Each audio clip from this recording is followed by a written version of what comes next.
Olá pessoal, a aula hoje é sobre Revolução Mexicana, tá? Um dos assuntos favoritos do professor e que gerava muita confusão com os alunos na faculdade.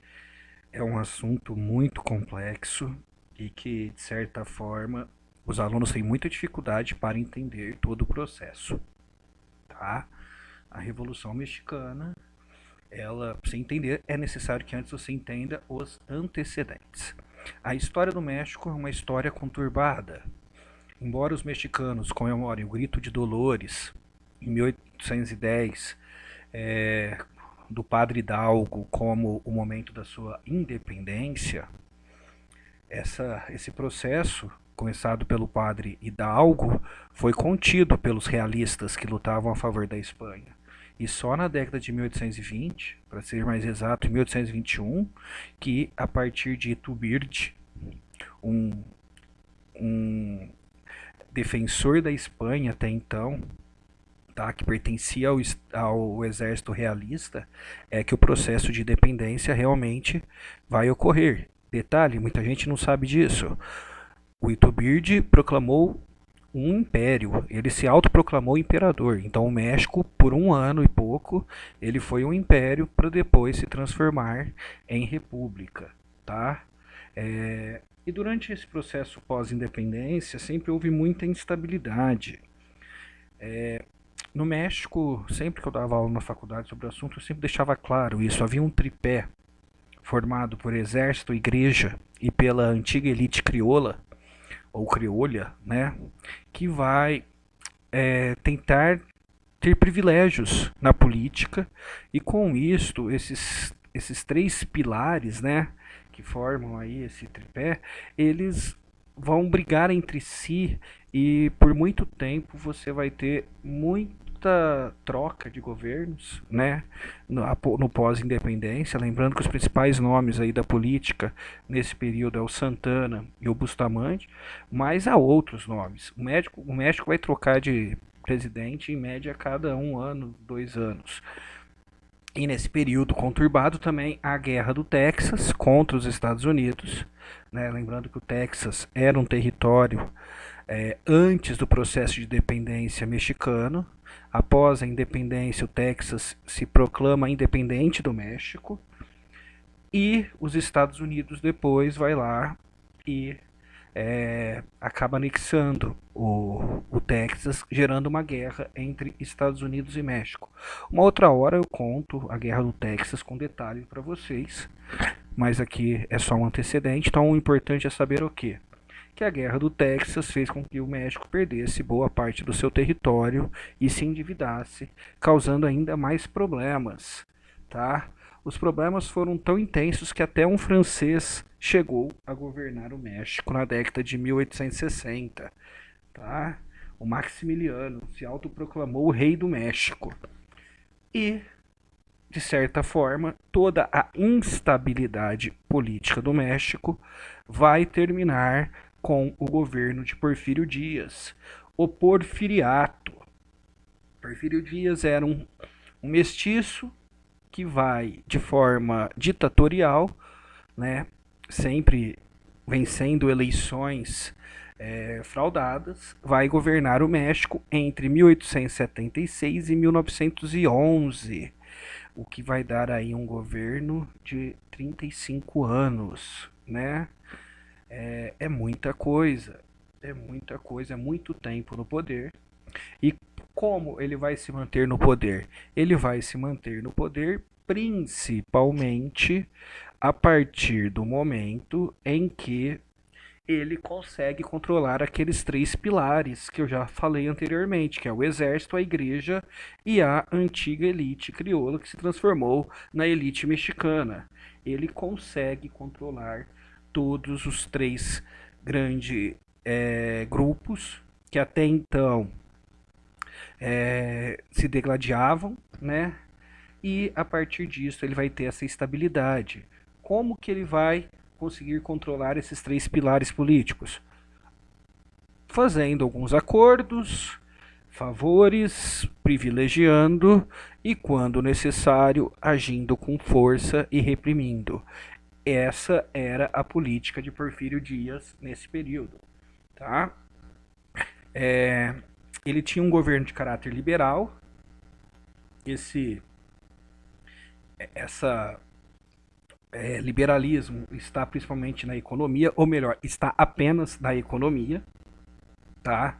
Onde ele vai fazer aquilo que toda a América Latina sempre fez: importação de bens de produção e exportação de matéria-prima. A matéria-prima principal do México, prata e petróleo, tá? E a partir daí ele vai criar uma forte parceria econômica com os Estados Unidos, tá? Inclusive os Estados Unidos, para facilitar esses acordos econômicos, essa troca de matéria-prima para o produto industrializado, vai criar toda uma infraestrutura no norte do México, né, na divisa com os Estados Unidos, com ferrovias, portos e tudo aquilo que era necessário para facilitar esses acordos comerciais. Além disto, ele é liberal, então, na economia, e ele é positivista dentro das questões sociais e políticas. Isso aqui depois também eu vou gravar uma aula só falando sobre isso. A ideia que se tem hoje do tal do liberal na política e conservador nos costumes não é algo recente, não é algo que surgiu agora no século XXI, como muitos acham. Isto ocorreu lá já no final do século XIX na América Latina. E isso vai se dar porque vai juntar o pensamento político liberal, o pensamento econômico liberal, com um pensamento político e social positivista, baseado no autoritarismo, baseado num governo forte, centralizado, em que vai ter uma forte estrutura e hierarquia social, tudo isso baseado nas ideias positivistas e muitas vezes até mesmo desvirtuadas dentro do positivismo. Tá? Nem tudo aquilo que eles pregavam e diziam ser positivista era positivista. Mas isso é um assunto também para uma outra aula, tá? Mas fica aí a dica, tá? Quem quiser saber mais é só me procurar, que depois eu vou tentar gravar aí uma aula falando sobre isso, tá? Para vocês. Tem um livro muito bom sobre o assunto, tá? Eu posso indicar também. Então, dentro do autoritarismo, que era o que funcionava mesmo, ele tinha uma milícia. Olha, naquela época já tinha milícias. Uma milícia chamada de rurales. Os rurales eram uma milícia que protegiam os aliados de Porfírio Dias e atacava os seus inimigos. A política autoritária dele levava o nome de pan o palo, que em espanhol significa, numa tradução literal, pão ou espeto. Tá? Era o seguinte: para os amigos ele dava o pão, para os inimigos o espeto. Tá? E ele também tinha uma como podemos dizer assim, havia uma ele conseguiu modificar a questão jurídica e passou a ser legal a perseguição a muitos inimigos a partir da lei de fuga. Essa lei era uma lei que punia as pessoas que eram afirmadas como vagabundos, pessoas que não trabalhavam, né? Então, eles poderiam prender essas pessoas. Então era uma forma dele acusar aqueles que se opõem ao seu governo e de uma forma legal conseguir fazer com que essas pessoas fossem presas, fossem julgadas e muitas vezes eram mortas pelo Porfírio Dias, que era sim um ditador muito sanguinário. Tá? E aqui, além de tudo que eu falei da questão econômica, faltou aqui só eu falar sobre os ejidos. Tá? Os ejidos eram as terras comunais que existiam no México. Então, o que o Porfírio Dias fez? Ele acabou com essas terras comunais, fazendo com que a população mais pobre passasse fome, e essas terras foram vendidas para empresas dos Estados Unidos ou para a própria elite mexicana. Tá? Então aqui há uma concentração de terras. Isso é importante, por quê? Porque um dos fatores que está por trás da Revolução Mexicana é exatamente a luta pela reforma agrária. Ele governou por muito tempo, mas a oposição mesmo só foi se organizar em 1900 com a formação do Partido Liberal Mexicano, tá? E que em 1901 vai lançar um manifesto chamado Manifesto de La Nación. Exigia a formação de novos partidos políticos, criticava o positivismo do governo, né, a ideia desse autoritarismo. Eu lembro muito bem que o Conte dizia, né, que o Estado não precisa de político, ele precisa de pessoas capazes de gestar esse Estado. Ou seja, então não é necessário que haja eleições e nada disso, e sim pessoas capazes de fazer com que as coisas funcionem. Então o Porfírio levava isso muito a sério, tá? E é lógico que é contra o autoritarismo, contra a violência do governo também, o Manifesto de La Nación. Então ali começa as bases daqueles que vão lutar, a base daqueles que vão lutar contra o Porfírio Dias. E em 1907, o Partido Liberal Mexicano vai publicar um programa que depois vai servir como base para a revolução. Lembrando que na revolução você vai ter dois grupos. Você vai ter os constitucionalistas e você vai ter os exaltados. O PLM faz parte dos constitucionalistas e não os exaltados, tá? Os exaltados vão ter aí como base Pancho Villa e Emiliano Zapata, tá? E estes vão querer uma revolução no seu sentido mais comum. Já os constitucionalistas vão querer apenas o fim da ditadura militar, numa nova constituição e a volta da democracia. Eu falei ditadura militar, me desculpa. Ditadura porfiriata, tá? O Francisco Madero é o grande nome dos moderados, né, dos constitucionalistas. É ele que é responsável em si pelo início da Revolução Mexicana. Embora todo mundo fale muito dos exaltados, dos radicais, é um moderado, um constitucionalista que vai conseguir destruir e acabar com o governo de Porfírio Dias, tá? Ele vai fundar o Partido Antirreeleicionista, porque o Porfírio Dias ia ser novamente, em 1910, candidato, ia ser novamente eleito numa eleição fraudulenta, e assim ele lança um partido contra a reeleição. E, a princípio, o Porfírio Dias fala que não vai ser candidato. Mentira, ele é candidato e, né, vai vencer as eleições de 1910, até mesmo porque ele vai mandar prender Francisco Madero, que é o seu grande opositor até então. Francisco Madero acaba fugindo para os Estados Unidos e lá lança um plano chamado Plano de São Luís, que é o que dá o início da revolução em si. Esse plano fala de luta armada contra o Porfírio Dias, então é por isso que é o início da revolução, prega o fim da reeleição, o fim do governo de Porfírio Dias e o sufrágio universal na hora dos votos. Tá?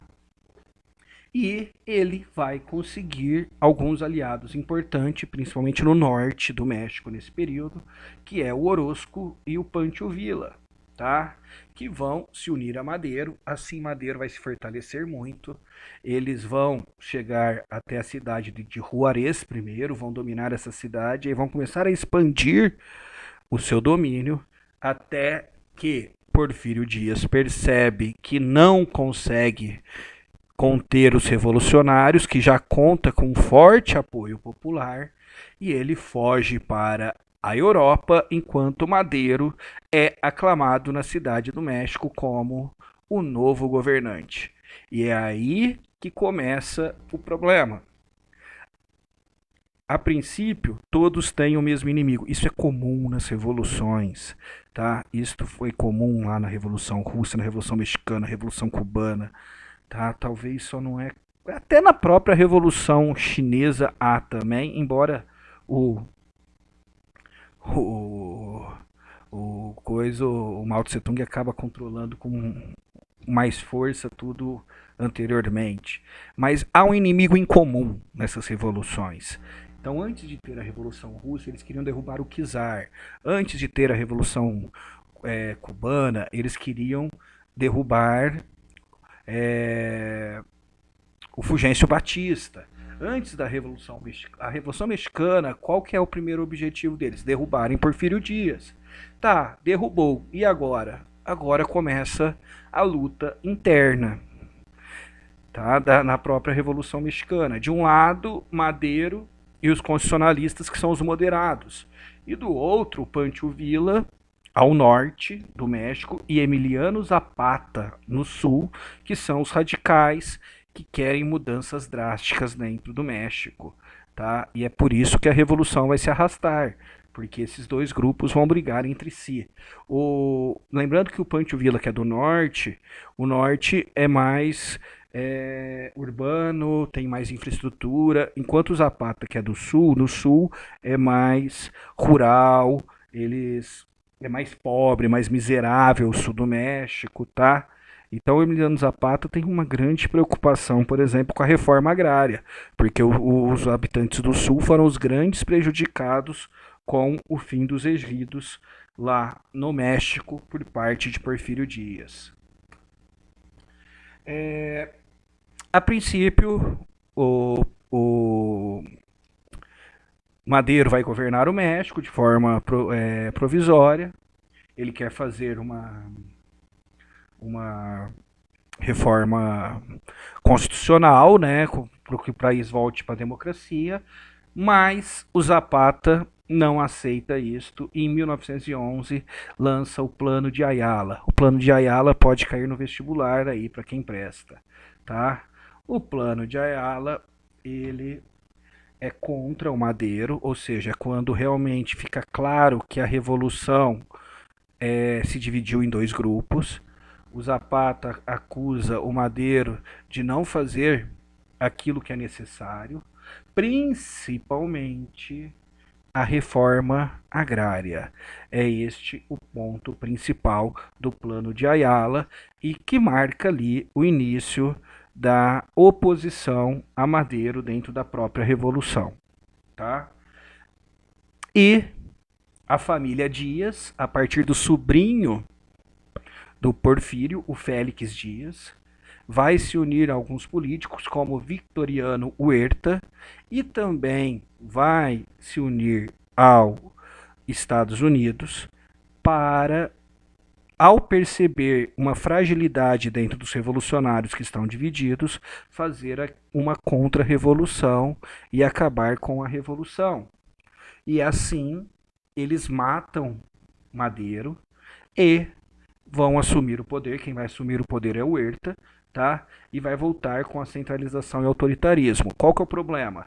Essa centralização e esse autoritarismo é tão grande que eles conseguem desagradar um aliado que é os Estados Unidos, porque eles vão fechar o Congresso e eles vão fazer um rolo ali que o próprio Estados Unidos não gosta. Lembrando que o Porfírio Dias criticou muito os Estados Unidos quando o Madero fugiu para lá, por eles não prenderem o Madero e deixarem com que ele fizesse o plano de São Luís e se fortalecesse para voltar para o México.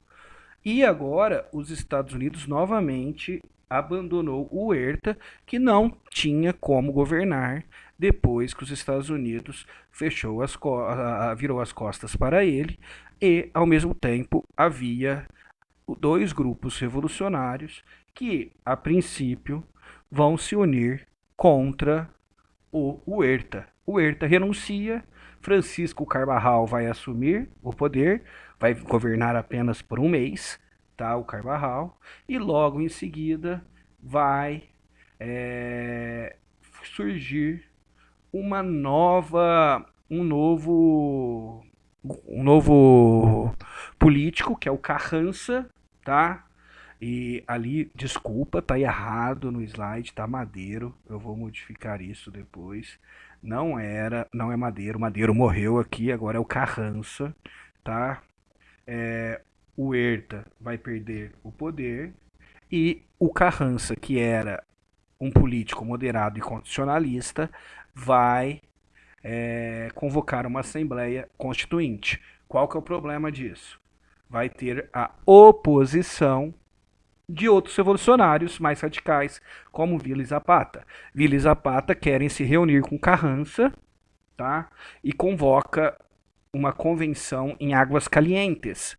Porém, Carranza não dá ouvido para os radicais, não vai até a convenção de Águas Calientes e eles vão fazer ainda em 1914 o Pacto de Xochimilco. Este pacto é um pacto de Vila e Zapata para lutar contra Carranza e contra o constitucionalismo de Carranza. Eles querem a radicalização da revolução, eles querem reforma agrária, eles querem leis trabalhistas, eles querem realmente que haja mudanças sociais e políticas radicais no México. E eles passam a ser inimigo de Carranza, que vai continuar com a Assembleia Constituinte. Lembrando que nesse período o Vila chega a dominar parte do norte, o Zapata chega a dominar parte do sul. Então, de certa forma, o país chega a ter 3 governantes ao mesmo tempo. Mas tanto Zapata como Vila vão ser perseguidos, e mesmo depois do fim da Revolução em 1917, a Revolução acaba com a Constituição que o Carranza vai fazer em 1917. Mesmo assim, Vila e Zapata continuam na luta por uma revolução mais radical, e tanto um quanto o outro vão ser mortos, tá? Primeiro o Zapata em 1919 e o Vila em 1923, mas os dois serão mortos, tá? Pelo governo mexicano, porque eles não aceitam o fim da revolução, eles não aceitam o final, entre aspas, moderado da revolução, e eles acreditam que a revolução tinha que atingir de forma mais radical o México, acabando com privilégios e, de certa forma, privilegiando os mais pobres, aqueles que mais sofrem dentro do México. E a Constituição de 1917 é muito importante para a história. Só para vocês terem uma noção, ela vai garantir a eleição de Carranza. Então, Carranza, depois da Constituição, passa a ser presidente legal do México, tá? E ela vai romper com a igreja, que até então dominava ali boa parte da política mexicana, desde o processo de independência, né? Então você vai ter o ensino laico e o casamento civil, são 2 características da Constituição que mostra que a igreja perdeu poder dentro do México. Afinal, antes o ensino era religioso e o casamento também era restritamente religioso, tá? Além disto, essa Constituição vai garantir a reforma agrária, a volta dos herridos, porém não como Vila queria, é bem parcial. Quem vai fazer uma reforma agrária mais ampla no México é o Cárdenas, que é um populista, assim como o Vargas no Brasil. E o Cárdenas, no seu governo populista, na década de 30, vai realmente fazer uma reforma agrária mais profunda. E a Constituição de 1917, ela é muito falada no mundo por causa das suas leis trabalhistas. Ela vai talvez fazer aí dar o primeiro passo em leis trabalhistas claras, constitucionais, que defendem o trabalhador contra a exploração. Essas leis trabalhistas, para muito, toma cuidado, eles falam assim, a Constituição de 1917, ela tem como característica o anarco-sindicalismo nas leis trabalhistas, tá? A Constituição é muito mais ampla e ela não contempla em toda a Constituição o anarcocapitalismo, o anarco-sindicalismo como alguns pregam, tá? Nas leis trabalhistas, sim, afinal os anarco-sindicalistas eram os principais sindicalistas do México nesse período, assim como no Brasil também, tá? Nesse período havia aí, por causa dos imigrantes, principalmente imigrantes europeus, havia sim dentro do sindicalismo uma forte força do anarquismo, tá? Para muitos, a Constituição de 1917 do México influenciou o próprio leninismo lá na União Soviética, na Rússia depois da União Soviética.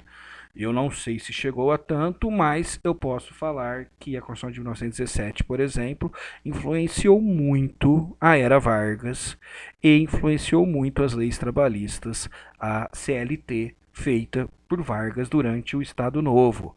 Então, a Constituição de 1917, ao regularizar salário mínimo, jornada de trabalho, férias, entre outras coisas, ela acaba influenciando o populismo latino-americano, de Vargas, de Perón e do próprio Cárdenas no México.